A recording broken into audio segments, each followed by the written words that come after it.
Bo día a todos e todas. Unha semana máis o Goberno da Xunta de Galicia e de Alfonso Rueda cumpre con Galicia, porque hai un ano, en plena campaña electoral, pedimos a confianza dos galegos e das galegas comprometéndonos a cumprir a palabra dada, e iso é o que estamos facendo, dito e feito. O presidente Rueda dixo que poría en marcha unha axuda para facilitar a emancipación da mocidade galega e con ese bono emancípate en marcha, pois isto xa é un feito. E máis, dende hoxe mesmo, os mozos e mozas menores de 36 anos poden solicitar xa esta axuda que vai entre os 1.500 e os 3.000 euros destinada a apoialos nos gastos do seu primeiro fogar. E se esta promesa xa é un feito, porque, como dixo o presidente Rueda, no Partido Popular somos menos de anuncios baleiros e máis de chaves en man dos galegos e das galegas. Tamén o presidente nacional do Partido Popular, Alberto Núñez Feijóo, dixo que esta semana anunciaría novas medidas en materia de vivenda, dito e feito, fronte á axenda do escándalo de Sánchez, na que só se fala de corrupción, que se estende dende os xardíns da Moncloa ata os muros da Fiscalía Xeral do Estado. A axenda do cambio do Partido Popular ocúpase do que realmente importa e propón medidas na liña do que en Galicia xa estamos facendo. Animar aos propietarios a poñer vivenda no mercado de aluguer e facilitar aos inquilinos o acceso a ela a través de rebaixas fiscais. Nós temos claro que o único que funcionan son as medidas reais, pragmáticas e aplicables. O que non funciona son as ocupacións de institucións e de edificios públicos e as soflamas. As soflamas de quen reclama máis vivenda, pero non ofrece ningunha solución. Fronte á Galicia que cumpre, os galegos e galegas volvemos a sufrir esta semana un novo agravio do Goberno de Pedro Sánchez. Coa decisión da Mesa do Congreso dos Deputados, como saben, dominada polo Partido Socialista e Sumar, de prorrogar por 18ª vez no que vai de legislatura o debate sobre o traspaso, a transferencia da autoestrada AP9. Un novo aprazamento co que o número de veces que esta proposta foi adiada está xa en 33 con Sánchez na Moncloa. As súas prioridades están claras: admitir a enésima chantaxe do independentismo catalán, a cuestión de confianza sí, cumprir o acordo unánime do Parlamento galego e atender as demandas de Galicia non. Queda claro tamén que o compromiso de Sánchez coa AP9 é o mesmo que o dun besteiro que en plena campaña das autonómicas se presentou ante os galegos prometendo a gratuidade das peaxes e a transferencia da autoestrada. E agora, na campaña interna do seu partido, preséntase co aval das peaxes máis caras da historia e renunciando a esa transferencia. Todo isto, ademais, coa connivencia dun bloque nacionalista galego que segue a dar oxíxeno a Pedro Sánchez a pesar do seu reiterado incumprimento do pacto de investidura. Ese pacto polo que lle deron as chaves da Moncloa a cambio, entre outras cousas, da transferencia da AP9 e, como vemos, nin está nin se lle espera. Mentres no BNG caladiños, porque xa sabemos como funciona o independentismo galego, moi fero en Galicia, pero moi manso en Madrid. Non sei se é porque xa se dá por derrotado, ao igual que no seu acoso e derribo aos técnicos da Xunta de Galicia. Só así se entende que o bloque nacionalista galego cambiase os ataques polas conspiracións sobre o asentamento de proxectos industriais que poidan xerar emprego e riqueza en Galicia. Do mesmo xeito que hai quen defende aínda o terraplanismo, o independentismo galego pois esgotou todos os seus argumentos e agora opta por falar do que denominan un pacto segredo.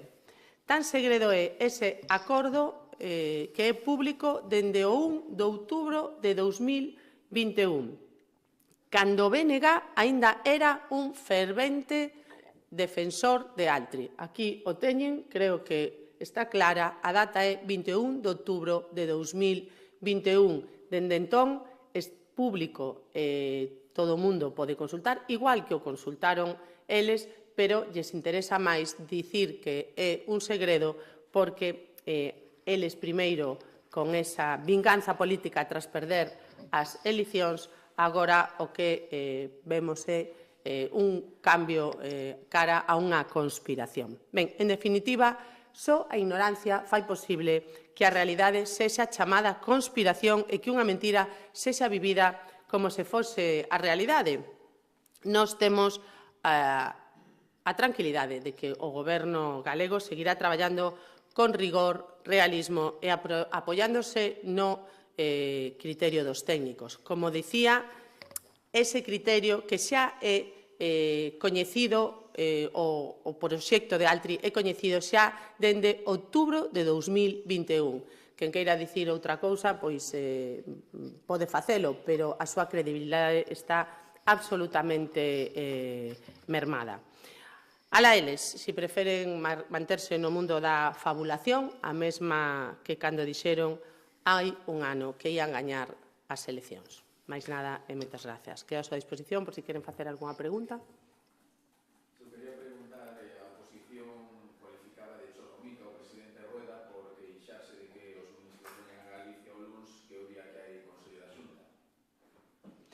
Bueno, eu creo que o problema de que os ministros veñan a Galicia non é tanto se é o luns, o mércores ou o sábado. Os ministros veñen a Galicia a nada, porque realmente nunca traen investimentos para Galicia e nunca traen boas novas para Galicia. Se realmente queren facer cousas polos galegos e galegas, pois teñen moitas a que adicarse, non? Unha acabo de decir eu, por exemplo, desbloquear no Congreso dos Deputados a transferencia da AP9, non? Pero cree que os ministros lle fan feos cando veñen a Galicia ao presidente da Xunta? Bueno, os ministros moitas veces veñen e nin siquiera pois avisan a Xunta de Galicia, non? Xa non é a primeira vez que vemos acompañar a un ministro, un membro do Partido Socialista, e nin tan siquiera a un membro do Goberno galego, co que eso supón de desprezo para o Goberno galego, pero non é porque o Goberno galego non os queira acompañar, senón porque pois moitas veces, insisto, nin siquiera avisan a Xunta de Galicia da súa visita. E parecenlle razoables ou axeitadas as palabras onte do Conselleiro de Sanidade nos termos un pouco cuestionables sobre o uso que fan os maiores das novas tecnoloxías do Sergas?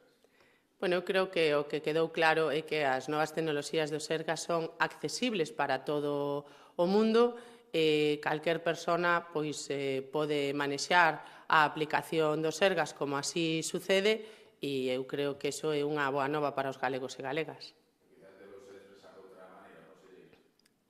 Insisto, creo que as novas tecnoloxías no Sergas podan ser accesibles para todo o mundo, dende os menores hasta os maiores, é unha moi boa nova, non? Creo que é importante que todos os galegos e galegas podan acceder ás novas tecnoloxías.